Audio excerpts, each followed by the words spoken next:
ka dito. Tinatanong kita, kaya sumagot ka. Sino ka at anong ginagawa mo sa pamamahay ko?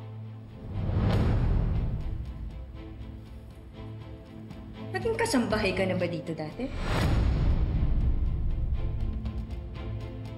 So, anong ginagawa mo dito?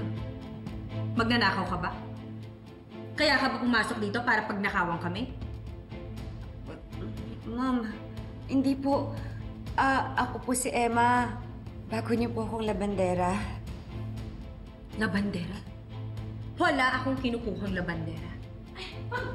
Ma'am! Ako po yung kumuha sa kanya. Si Emma po yan. Without asking for my permission? Ay, ma'am, di ba sabi niyo po kumuha tayo ng kahit labandera? Tapos sabi niyo naman po ako na po yung bahala. Kaya ayan po yung naisip kong paraan. Pwes, hindi ko gusto ang paraan na naisip mo. Sorry naman, ma'am. Mag-isa lang po kasi akong tao dito. At saka tambak na po yung kalaban ko. Ma'am, hindi po na po kaya kasi. Ang pinaka-ayoko sa lahat, yung nagpapasok ka ng basura sa pamamahay ko nang hindi ko alam. Umalis ka na. Ay, ma'am. Get out of my house! Ma'am, madami pa po siyang lalabhan, ma'am. O di ikaw ang maglaba. Alis. Layas!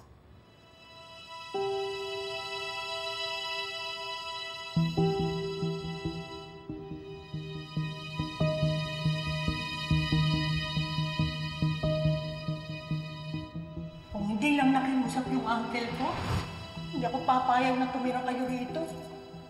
Wala naman deposito, kalahati pang renta. Saan ka makakahanap ng ganun? Poy, pasensya na po kami Aling Tina Ayan nyo, kapag dumating na po yung sweldo ko, magbabayad po ako oras mismo. Siguraduhin mo yan, ha? Ma'am, huwag niyo po akong tanggalin sa trabaho. Kailangan ko po talaga yung trabaho.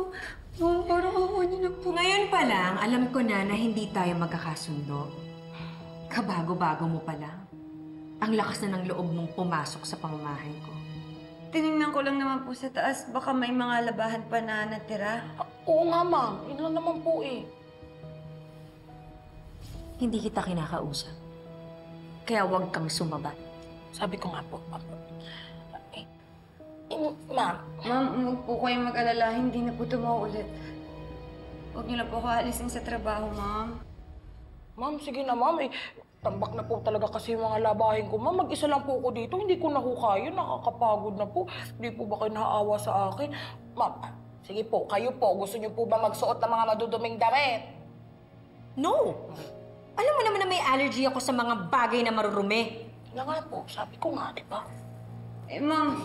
Ma'am, sige na po. Pangako po, hindi na po maulit. Hindi po ako papasok dito. Ayoko kitang makita. Ma'am, sige na po. Kailangan ko lang po talaga yung trabaho. Kung hindi lang talaga kailangan ng labandera, hindi kita tatanggapin. Kaya siguraduhin mo na hindi ka papasok sa pamamahay ko. Sa oras na gawin mo yon, tanggapin mo na wala ka ng trabaho. Opo, ma'am. Salamat, ma'am.